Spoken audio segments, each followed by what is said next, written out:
Good. So let's talk about parenting because I've been faced with the question so often, what did I do to deserve these type of children? These are questions that comes often from mostly single parents, mothers, so to speak. And we oftentimes wonder what we do to deserve our children being and acting the way they are. Why are they not fully grown men and women in the sense in terms of their attitude and behavior pattern, but they are in age? Now, you cannot expect maturity out of people that you train up to be immature.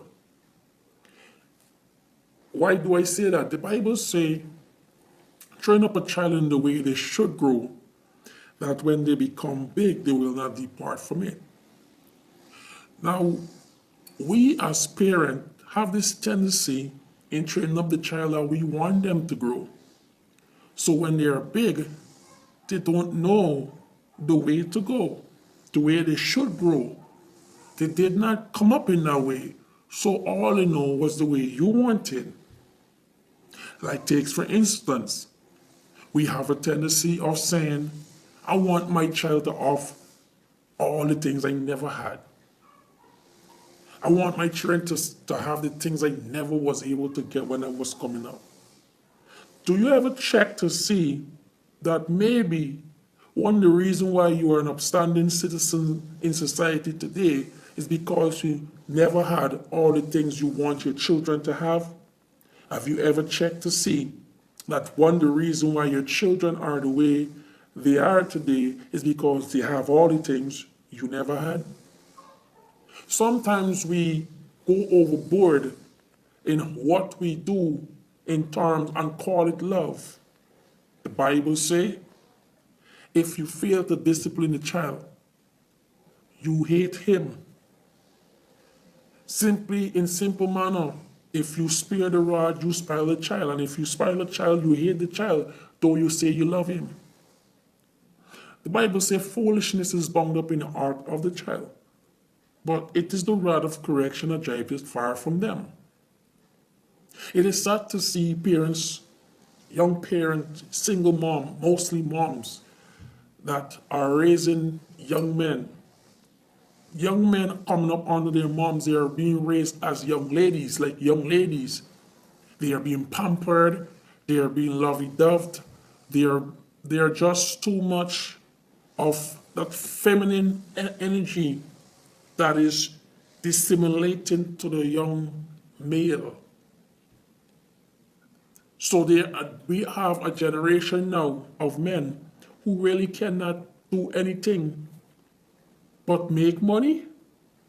And when it comes down to doing things that a man should do in a house, our young men cannot. So they have to pay at every cost. We're at the stage now where our young men don't have dignity, don't have respect. It stems from when they are coming up, especially what you see in society now. Parents are engaging their children in what they want to eat, when they want to eat, what you want me to make for you. You're putting yourself as the child. Now the child is in the position to say what they want. And you are now, like the child, going and do what the child wants. That is you swapping position. I can tell you, there's a consequences to that. There are serious repercussions when we switch roles. Listen keenly. A parent is a parent. There is no time the parent should become the child or the child's friend. The child needs their mother. or their father. They are going to make their friends at school. There must never be a time when a child feels so comfortable that they can come out of character and talk to you as though you are one of their friends at school. But such is the case today where parents has opened that gap. So there's hardly any type of real respect for parents today. Listen to me, the Bible says a generation has arisen that will kill mother and hate father.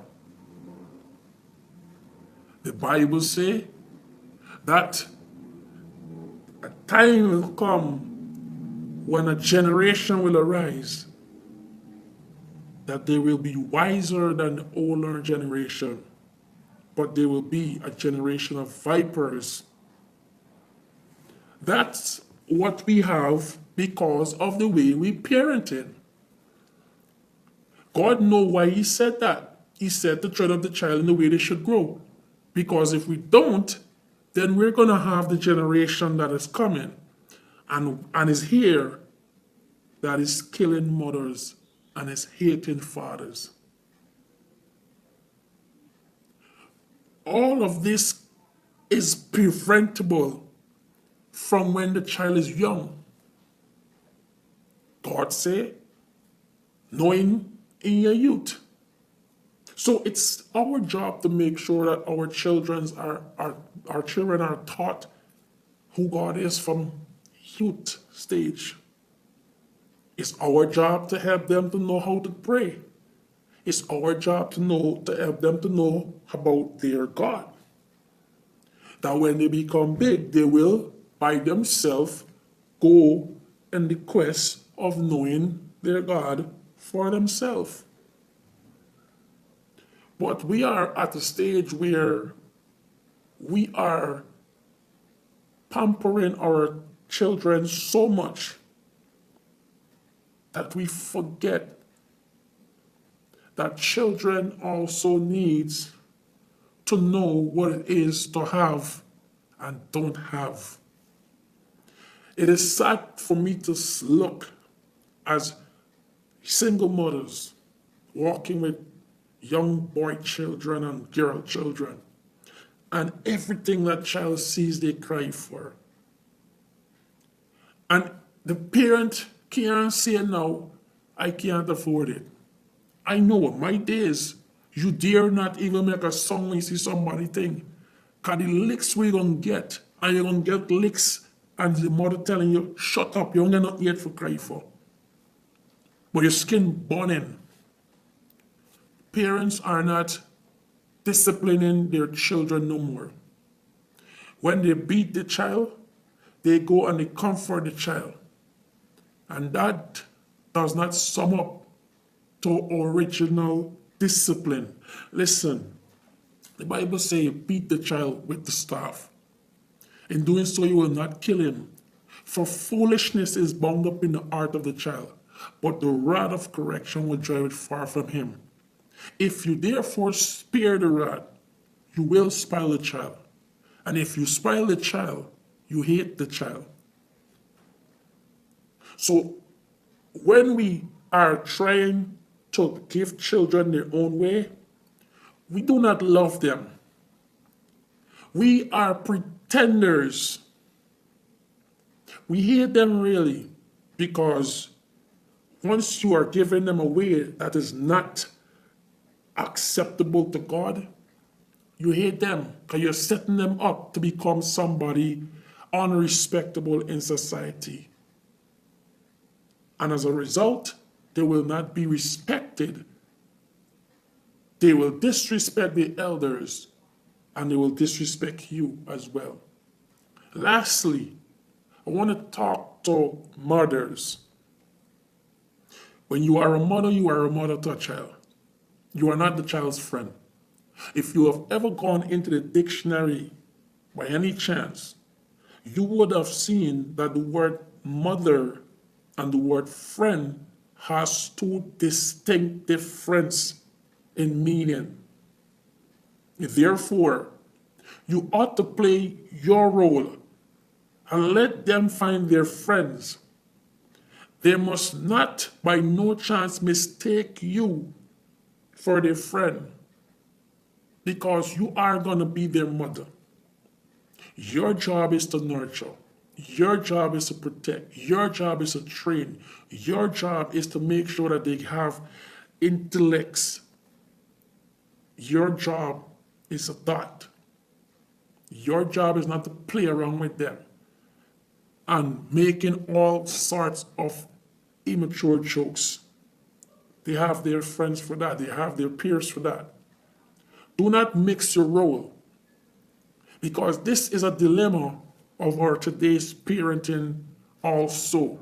Hence, we're at the stage where our young men and young women don't even know how to survive in this world because we have taken up the role in giving them what we never had. So we know how to survive, but we are not training our children how to survive. They must now come back to God way now. There's a difference between what our child should grow and how you want him to grow. How a child should grow is written in scripture. How you want them to grow is what you have in your mainframe mind, and even you don't even know how to grow. It is not you that put 1 inch of stature on your body. It is God. So you need God's way, and you need to give your children God's way. And with that, I think we will have a good society. Why? Because a community really grows children. We see in today's society where the discipline of the children cannot even be done by elders no more. I've come from an era where anybody can cut your tail. If an elder, anybody see you doing nonsense on the road, anybody can cut your ass, and when you get home, you get more licks. So we were prone to be respectable people. Now, if your child is being disciplined even by their school teacher, you don't want the school teacher to even discipline them, to beat them. But they gotta teach them, they gotta spend a whole day with these badass kids you send into school. Listen, we are at a bad place in our country, Guyana. We have moved principle out of the school and we just let anything rule. Right? But if we can get back to a place where we respect a person when they discipline our children for the right reason and don't run up in the face and want to fight, then our young people are going to be more respectable in society. We are missing that mark because we missed the point of the way they should grow.